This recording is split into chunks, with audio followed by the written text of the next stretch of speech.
복된 소식 아름다운 소리 AM 1590kHz 시카고 기독교 방송입니다.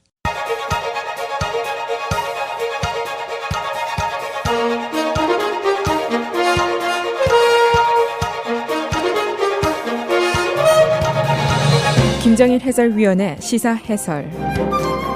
세상을 넓게 봅니다. 삶의 지평이 넓어집니다.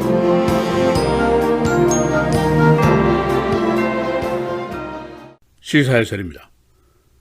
미국과 중국과의 교육 전쟁이 다시 격화가 되고 있습니다. 트럼프 대통령이 어제 중국에서 오는 수입 상품 3천억 달러치에 대해서 관세 10%를 부과하는데 시간은 9월 1일부터입니다. 그런데 만일 여기서 이제 잘 안 되면은 관세를 25%까지 올리겠다라고 선언을 했습니다. 이 범죄에 속하는 상품들은 우리가 일상생활에서 사용하는 물품들입니다. 아이폰을 비롯해서 전자제품, 장난감, 랩탑, 신발, 의류 이런 것들이기 때문에 트럼프 대통령의 추가 관세 부과 조치는 미국 전체 경제뿐 아니라 소비자들의 일상생활, 그리고 정치권, 그리고 선거 전에까지 광범위한 영향을 미칠 것으로 예상이 됩니다. 이 중국과의 무역 역전 어떻게든지 바로잡아야 할 문제입니다. 그러나 문제는 이제 현실적으로 어떠한 전략을 써야만이 우리가 피해를 최소화할 수 있는가에 대한 문제에는 그동안 이견이 있어 왔습니다. 트럼프 대통령은 우리의 수입량이 많으니까 관세로 밀어붙이면은 단기간에 중국의 항복을 받아낼 수 있을 것이다 라고 생각을 했고, 그러나 다른 쪽에서는 자칫하면 미국의 소비자들이 인상된 관세를 오히려 부담하게 되고 경제 전반에 악영향이 미치게 될 것이다 하는 우려를 했습니다. 그래서 오늘은 트럼프 대통령의 새 관세 부과 조치의 내용과 그 배경, 그리고 소비자, 정치권에 미칠 영향은 어떤 것인지 알아보도록 하겠습니다. 한 가지 확실한 것은 중국이 단기간 내에 손을 들지는 않을 것이라는 겁니다. 지난 봄에 교역 협상이 실패했을 때 6월에 트럼프와 시진핑이 G20 회담에서 만났습니다. 이때 협상을 재개하기로 합의를 했고 여러 가지 동의를 했었습니다. 그러나 지난달 상하이에서 무역 대표부의 협상팀이 만나서 협상을 했을 때 이것이 결국 이제 실패를 하고 말았습니다. 그래서 다시 원점으로 돌아가게 된 것인데, 지난 상하이 협상의 주요 내용은 가장 중요한 것이 우선 중국이 미국의 농산품을 콩옥수수 등을 즉각 구매하기 시작해라 이것이었는데, 트럼프 대통령의 말에 따르면 시진핑이 G20 회담에서 그러마라고 약속을 한 것입니다. 그러나 중국이 이 약속 이행을 미루고 있다고 공격을 했습니다.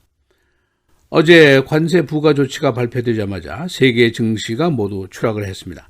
다우존스, S&P 500 등 미국의 증시도 크게 떨어졌습니다. 그리고 세계 오일가도 떨어졌고, 결국 많은 사람들이 미국과 중국과의 교역 전쟁이 처음 생각한 대로 그렇게 단시간 내에 해결될 것이 아니구나, 장기화될 가능성이 높구나 하는 의문이 제기가 됐습니다. 그리고 소비자들의 입장에서는 중국 관세 부담이 결국 내 부담이 되는 것이 아닌가 하는 우려가 일기 시작했고, 이미 일각에서는 미국 중국의 교역 전쟁으로 미국 소비자 부담이 한 가구당 1년에 한 $850 정도가 늘어날 것이다 하는 계산까지 나와 있습니다. 그런가 하면 미국의 기업들, 특히 소매 체인들, 월마트라든가 타겟이라든가 이런 리테일 비즈니스들은 이미 연말연시 대목을 준비할 시기인데 대부분의 진열될 상품이 메이드 인 차이나입니다. 그래서 기업들이 관세 부담이 늘어날 것을 걱정하고 있습니다. 만일 9월 1일부터 관세가 올라가게 되면은 이번에 대상 품목이 거의 다 소비재이기 때문에 금년 연말연시 쇼핑에 소비자들의 부담이 크게 늘어나게 될 것으로 예상이 되고 있습니다. 그런가 하면 정치권에서는 이미 트럼프의 교역 정책이 전략적으로 잘 한 것인가 하는 의문을 제기하고 있습니다. 트럼프 대통령이 중국이 미국을 강간하고 있다, 무역 역전은 순식간에 바로잡겠다라고 큰 소리를 쳤는데, 당시 그의 계산은 미국의 수입 상품량이 중국의 미국 상품 수입량보다 많으니까 즉 의미는 교역 전쟁이라는 것이 상호 보복전이 가능하다고 하더라도 결국 중국이 곧 손을 들게 될 것이다. 그런 계산이었습니다. 그리고 다행히 미국의 경제 전반에 걸쳐서 지금 호조가 계속이 되고 있습니다. 지금도 10년 이상 고속 성장이 계속되고 있는데, 그래서 중국이 좀 보복을 한다고 하더라도 미국 경제는 끄떡이 없을 것이다. 그런 계산이 가능했습니다. 그러나 이 중국이라는 나라가 손자병법을 가지고 있는 나라입니다. 그래서 미국의 중서부를 공격하기 시작했는데, 이 아킬레스건입니다. 뭐냐면 지난 선거에서 오하이오, 미시간, 위스콘신 등 중서부 지역의 스윙 스테이트의 승리로 트럼프가 성공을 하게 된 것인데, 그러니까 여기가 가장 중요한 지역인데 여기에 농가를 공격하기 시작한 겁니다. 중서부의 농가들이 재배해온 콩, 옥수수가 중국이 그동안 사가지 않았기 때문에 그대로 쌓여있는 상황입니다. 그리고 중국이 이제 장기화 전략, 중국의 그 만만디 전략이 이제 익숙한 나라인데, 벌써 무역 전쟁이 1년 이상 끌어왔습니다. 지금 이제 관세 부과를 또 시작하면은 중국이 또 보복 관세를 매기게 될 것이고, 일진일퇴를 하다 보면은 시간이 오래가고, 그러다 보면은 선거가 다가오게 됩니다. 미국의 소비자들이라든가 기업들의 참을성은 그리 오래가지를 않는 성향을 가지고 있습니다. 미국이 중국에게 원하는 것이 여러 가지입니다. 한두 개를 고쳐서 무역절을 고치기에는 이미 세월이 너무 많이 갔고 너무 깊숙하게 모든 것이 혼합이 되어 있기 때문입니다. 우선 중국 시장을 더 오픈해라 하는 요구를 하고 있고, 또 미국의 지적 상품을 존중해라 하는 요구고, 중국이 통화 정책을 가지고 조작을 하지 말아라 하는 요구를 하고 있고, 미국의 농산품을 더 구매해라, 그리고 기타 미국의 상품 등 비행기도 더 사가라, 그런 요구를 하고 있습니다. 중국이 지난 6월에 대충 그러마라고 약속을 했는데 7월에 와서 무역 대표부가 샹하이에서 만나보니까 또 다른 소리가 많이 나왔습니다. 그래서 트럼프 대통령이 발끈해서 결국 추가 관세를 이제 선언하기에 이르게 된 것입니다.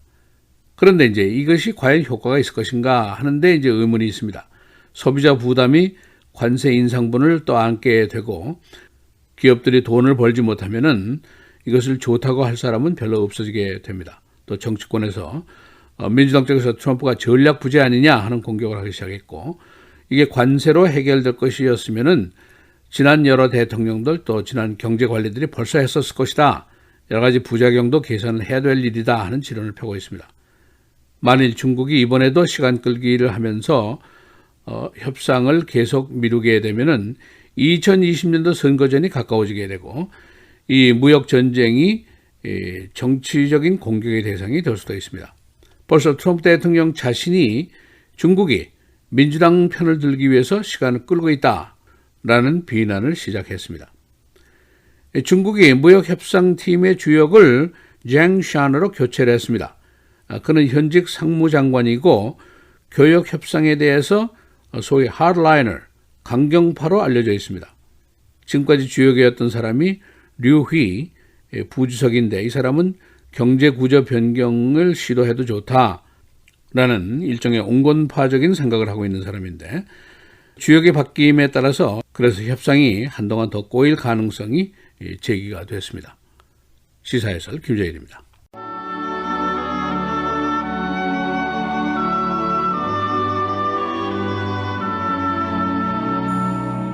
노하기를 더디하는 것이 사람의 슬기요 허물을 용서하는 것이 자기의 영광이니라.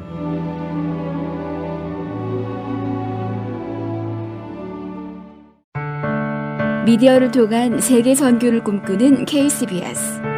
이제는 라디오가 없어도 KCBS 시카고 기독교 방송을 실시간으로 청취할 수 있습니다. KCBS 시카고 기독교 방송에서는 쉽고 간편한 라디오 청취 서비스를 제공합니다. 스마트폰 애플리케이션 서비스 안내 앱 스토어에서 KCBS를 검색해 시카고 다운타운 그림의 KCBS 아이콘을 무료로 다운받아 설치하시면 스마트폰으로 실시간 KCBS 생방송 청취가 가능합니다. 정규 방송 시간 후에는 CBS 기독교 방송이 실시간 방송됩니다. 또한 시카고 기독교 방송 웹사이트 kcbs1590.org에서 생방송 듣기 메뉴를 통해 KCBS 라디오를 실시간으로 청취할 수 있습니다. 김정일 해설위원의 시사해설 방송도 스마트폰 KCBS 앱을 통해 매일 청취가 가능합니다. KCBS 앱의 왼쪽 상단에 위치한 메뉴에서 J킴 뉴스를 클릭하시면 다시 듣기 서비스가 가능합니다. 또한 페이스북이나 유튜브에서도 김정일 해설위원의 시사해설 진행 방송 청취가 가능합니다. KCBS 실시간 청취 서비스에 관한 자세한 사항은 시카고 기독교 방송 전화 847-583-영원구원 583-영원구원번으로 문의하시기 바랍니다.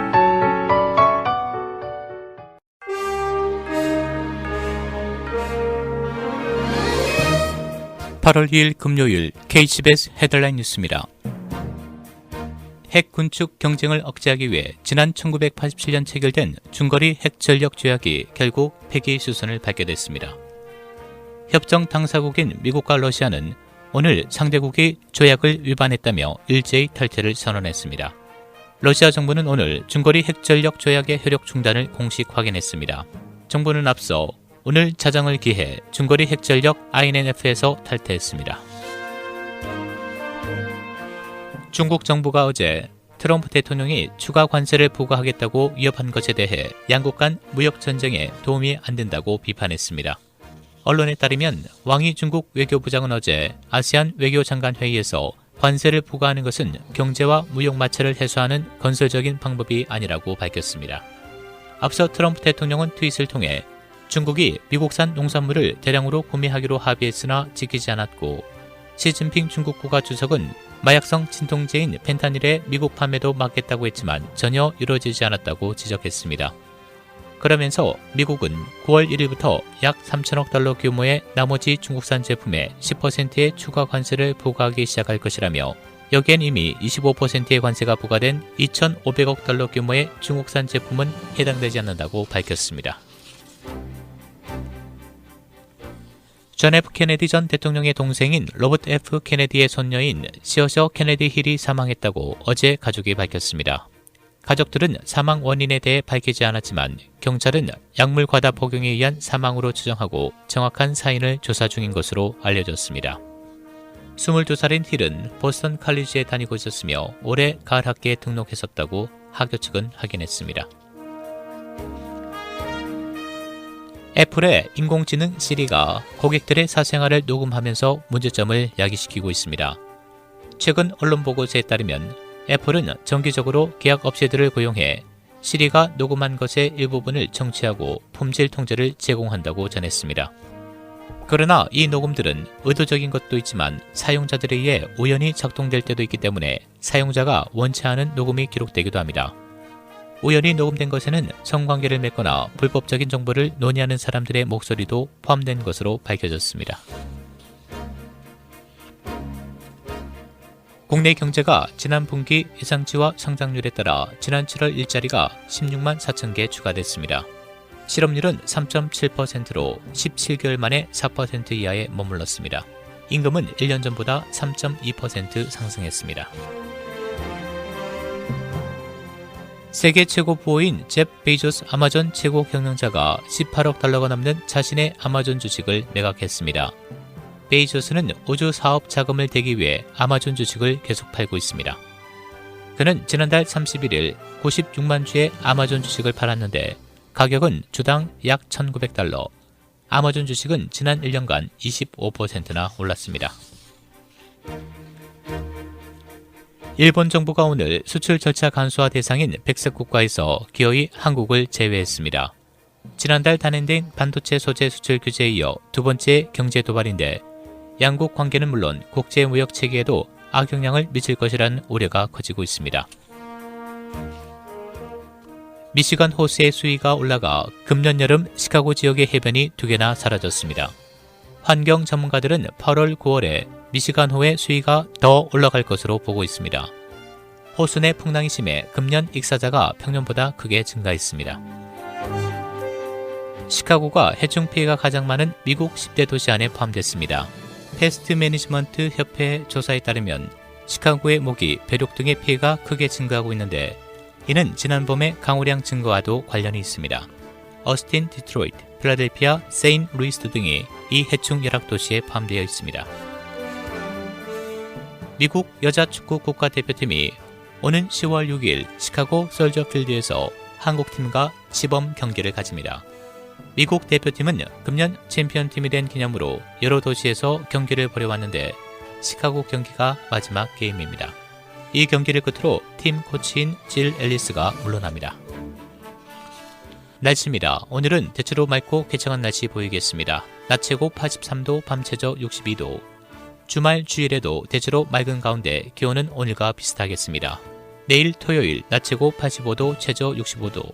주일 낮 최고 84도, 밤 최저 67도. 다음 주 월요일 기온이 소폭 오른 대체로 맑은 날씨 보이겠습니다. 낮 최고 89도, 밤 최저 70도입니다.